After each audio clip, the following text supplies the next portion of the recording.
harus ada namanya tesis itu kan boleh orang mengikuti, boleh tidak kan. Nah, karena saya berani mengatakan sudah kenapa? Karena alias Sakron sendiri itu mengatakan walladzi yadhharu indi. Nah, kalimat walladzi yadhharu indi ini kan yang jelas menurut pemikiran saya, kan gitu loh. Ya, pendapat Iya kan? pribadi ya. Pendapat Loh, pribadi iya ya. dong. Iya dong, makanya dikatakan asumsi kan. Hmm. Nah, sekarang yang salah itu yang berasumsi atau yang mengikuti asumsi? Yang mengikuti asumsi lah. Lah itu sudah, itu kalau pendapat saya gitu loh. Berdasarkan pernyataan Sakron sendiri. Gitu. Tapi kan yang mencetuskan kan alias Sakron, Gus. Lah iya kan berasumsi dia kan, dia berasumsi harusnya orang itu ketika mau mengikuti asumsi orang lain, dia harus meneliti dulu sumber referensinya dari mana. Supaya dia itu punya apa ya, punya landasan ketika dia mau mengikuti sebuah asumsi gitu loh. Loh, kamu kan sudah tahu alias Sakron itu kan berasumsi, tidak memiliki referensi yang jelas. Kok kamu ikutin? Nah, dia nanti bisa menjawab, ya saya mengikuti asumsinya alias Sakron, yang di kitabnya tidak dijelaskan sumber referensinya secara valid, karena saya telah menemukan sumber referensi yang tidak disebutkan alias Sakron, kan bisa begitu. Kalau yang mengikuti itu mempelajari dulu dan meneliti dulu. Tapi kan ini kebanyakan tidak meneliti, taklid buta. Gitu loh. Iya. Kita jadi lupa nih. Sebenarnya kan yang dibicarakan ini kan ya, bahwa itu kan katakanlah gini, benar bahwa biang keroknya atau sumber bonggolnya permasalahan karena asatron mempunyai pendapat kan gitu, mempunyai pendapat bahwa mencandulkan si Ubaidillah ini kan gitu. Nah, permasalahannya kan di sini, Gus, bahwa yang lain-lainnya kan adapun sumber kitab dan segala macamnya, pembahasan-pembahasan yang panjang ini akan kembangannya adalah setelah abad ke-9.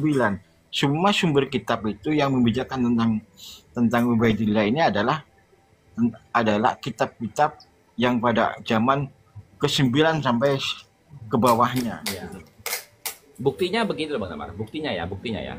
Buktinya Ali Asakron sendiri itu tidak menggunakan metode syuhra wal istifadah. Ali Asakron itu menggunakan metode apa? Menggunakan metodologi kitab, referensi. Artinya metodologi Kutubun Nasabin al-Abdal gitu loh, yang digunakan Ali Asakron itu. Makanya dia menyebutkan ini loh syairnya Bahuser, ini loh kitab tarikhnya Al-Janadi As-Suluk fi Tabaqatil Ulama wal Muluk, ini loh talkhisnya Al-Iwaji gitu loh ya kan. Nah, yang mengikuti asumsinya Ali Asakron justru malah tidak sesuai dengan metodenya Ali Asakron. Karena mereka sekarang ini mengklaim nasabnya Ba'alawi itu syuhra wal istifadah. Padahal Ali Asakron tidak menggunakan metode itu. Itu bukti bahwasanya yang salah itu yang mengikuti, bukan Ali Asakronnya gitu loh. Iya. Berarti kan Ali Asakron menggunakan metode referensi. Ya. Tapi para pengikutnya menggunakan metode syuhra wal istifadah. Kepopuleran kan, syuhra istifadah kan kepopuleran tuh. Ya. Ini bertolak belakang dengan Ali Asakron. Ali Asakron kan gitu. Iya, betul. Karena kan jelas tuh. Waqad fahimtu mimma taqaddama awwalan mangkulan min tarikhil janadi wa talkhisil iwaji. Itu kan jelas tuh. Mangkul itu kan berarti sumber referensi toh. Ya kan? Mengutip dari kitab lain gitu loh. Artinya Ali Asakron tidak menggunakan metode kepopuleran atau syuhra wal istifadah. Kenapa pengikutnya ini kok menggunakan metode syuhra istifadah? Gitu. Padahal sebenarnya kalau Ali Asakron itu lebih pas dia menggunakan metode syuhra istifadah. Kenapa? Karena dia mengatakan begini, hakadza huwa huna Ubaidun al-ma'rufu inda ahli Hadramut wal musattaru fi kutubihim wal mutadawalu fi silsilati nasabihim, ya toh? Demikianlah di sini Ubed Al-Maimun itu adalah Ubed yang dikenal oleh penduduk Ali Hadramaut. Wal musattaru fi kutubihim, yang tertulis silsilah nasabnya di kitab-kitab nasab mereka.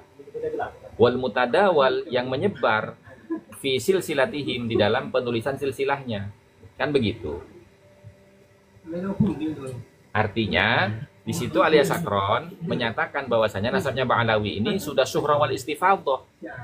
Gitu loh. Tapi dia tidak menggunakan kalimat tidak menggunakan metode itu.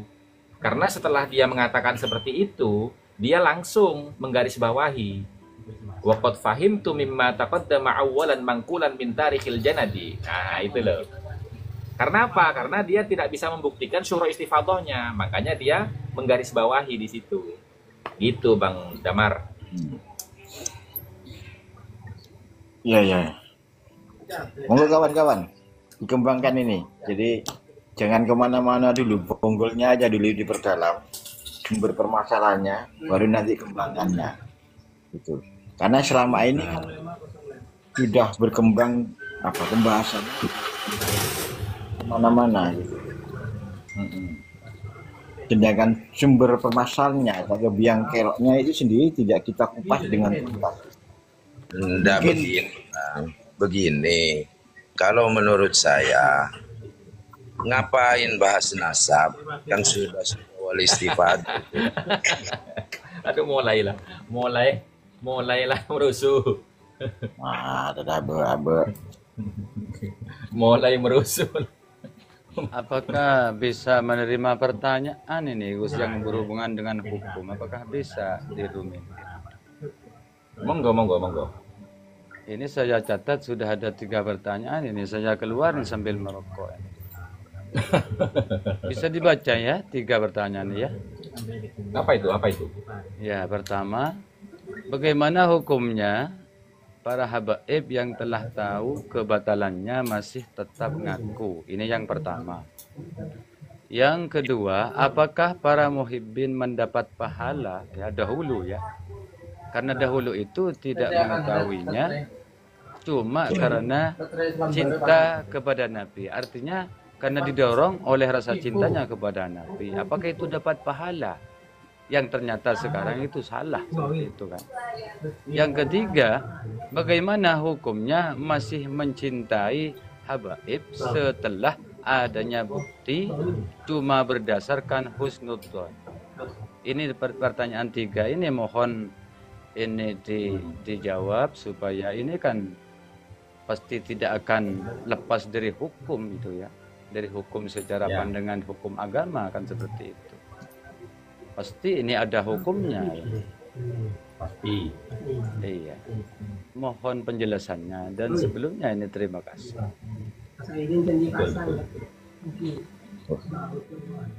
Ini kan masalah kebab fikih akhirnya Gus.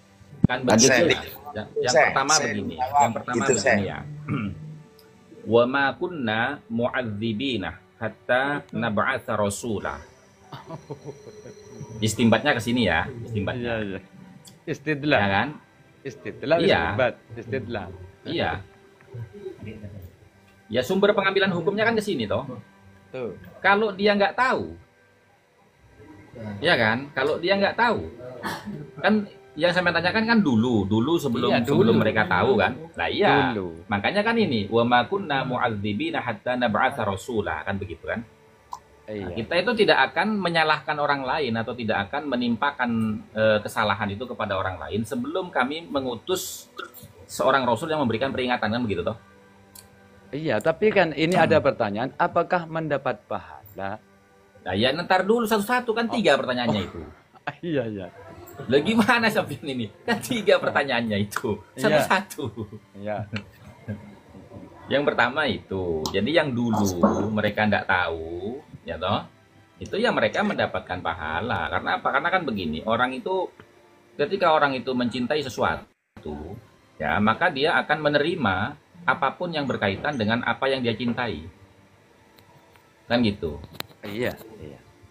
Ya kan? Kan didorong oleh rasa cintanya kepada Nabi itu kan ya dulu. Nah iya makanya Nah, itu Berarti yang dapat pertama. pahala ya? Dapat Oh pahala. iya. Iya, karena niatnya mereka itu kan memuliakan zuriyahnya Nabi loh. Iya, ini akan ditulis Yang mana? jawabannya ini, Gus. Ya. Loh iya, yang mana memuliakan zuriyahnya Nabi itu kan kewajiban loh. Berdasarkan iya. firman Allah itu kan. Iya, dan Qul juga la ada as'alukum hadisnya. alaihi ajra ilal mawaddata fil qurba kan. Iya, ada hadisnya. Nah, oke. Nah, kemudian yang kedua, setelah mereka tahu, tapi mereka masih meyakini. Nah, sekarang kan begini, kalau kita berbicara tentang perspektif ilmu nasab, ya, ma tsabata bil yakin fahuwa khilafus shawab. Apapun yang ditetapkan berdasarkan keyakinan itu menyelisihi kebenaran. Wa yustathna min dzalika, dan dikecualikan dari yang demikian itu nasabu Rasulillah sallallahu alaihi wasallam. Nasabnya Rasulullah SAW alladzi sabata bil yakin, yang mana nasabnya Rasulullah itu ditetapkan berdasarkan keyakinan. Kenapa? Li'anna fihi wahyan. Karena nasabnya Nabi itu berdasarkan wahyu.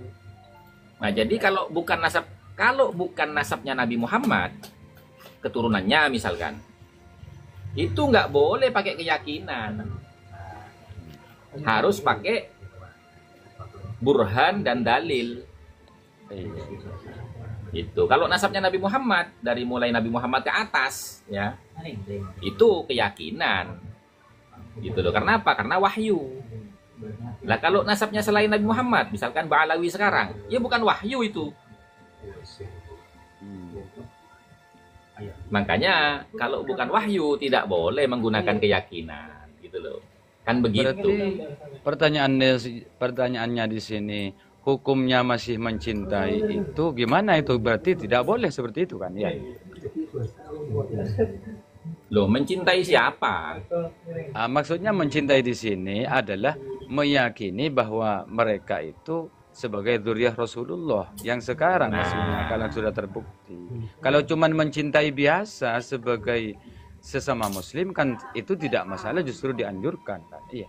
Nah, makanya Ustaz, kan saya tanya dulu nih, ya kan? Maksud atau makna daripada mencintai di sini apa? Ia mencintai dan meyakini sebagai zuriyahnya seperti itu. Iya kan, Perlu mencintai disarahi. mereka. Iya, mencintai mereka karena meyakini mereka itu zuriyahnya Nabi, kan begitu. Iya, begitu. Lah ya pertanyaannya, keyakinan sampean dari mana? Iya dari ini pertanyaannya. Iya dari Lah ini. iya, kalau enggak, keyakinan sampean tuh dari mana? Kan gitu loh. Kok sampean bisa yakin dari mana? Gitu. Oh. Kan gini. Iya, Contohnya kan ini, gitu, Ustaz. Ini Begini, cuma Ustaz, pertanyaan begini, ini. Ustaz.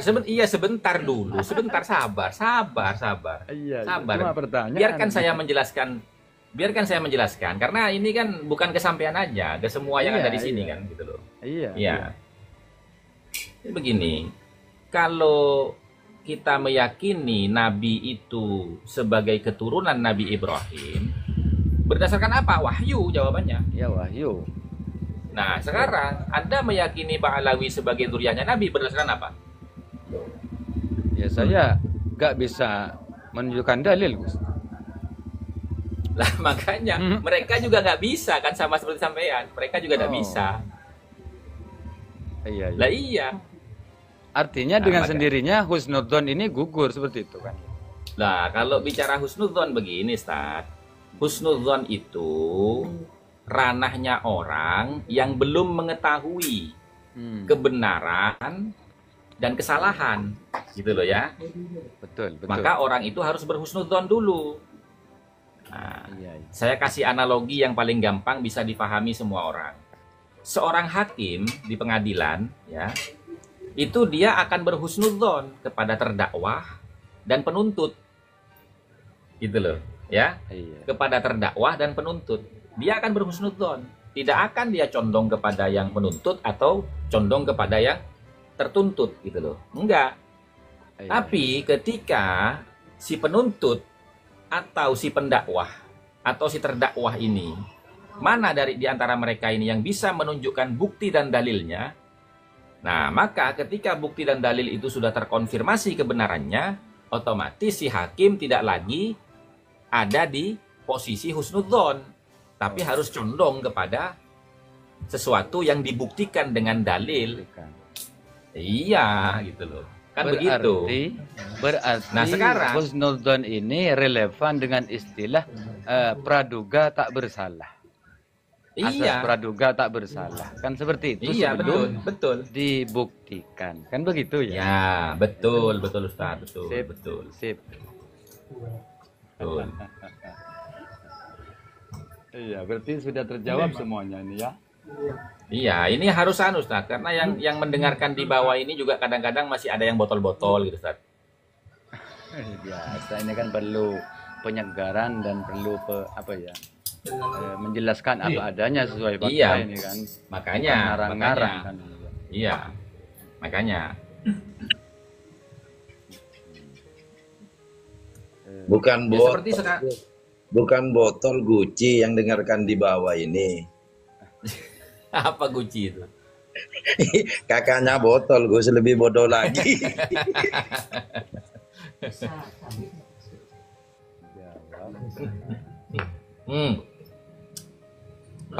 Paku alam tuh. Aku dibilang botol maksudnya gimana Gus? Kan saya ndak bilang sampean. Saya tadi kan bilang harus dijelaskan lebih spesifik Ustadz, karena di bawah ini para pendengarnya masih ada yang botol-botol. Iya. Berarti kan nggak semua, gitu loh. Iya. Ini jawabannya ditulis begini. Ini sebagai takut salah nanti jawabannya. Jawab. Pertanyaan yang sudah Husnudzon dijawab. batal demi fakta dan data. Betul ini ya? Gimana, Iya, Pak? Oh iya ya. Terima Betul. kasih Gus. nasabnya Yang lain silakan. Ba'alawi batal demi fakta dan data. Betul ini sudah ditulis ini. Jawab. Iya, iya. Husnudzon batal demi fakta dan data. Tidak jauh beda ini dengan Basul Masail ini Gus. Lah, enggak jauh beda apa ya ini Basul Masail. Tidak, karena saya tuh kan Gus, itu pengurus ketua Basul NU itu kan disuruh apa itu kusudon itu kan Iya. kan disuruh begitu. Saya ini orang Iya. botol ini sebenarnya.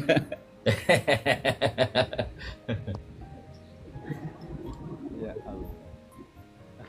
Kiai siapa itu? Kiai Ahyar Nah, itu. kan begini Bang Olala. Begini, bagi kalangan orang awam yang tidak terkena fardu kifayah di dalam penelitian sebuah keabsahan nasab, karena kan meneliti keabsahan nasab keturunan Nabi ini kan fardu kifayah hukumnya kan.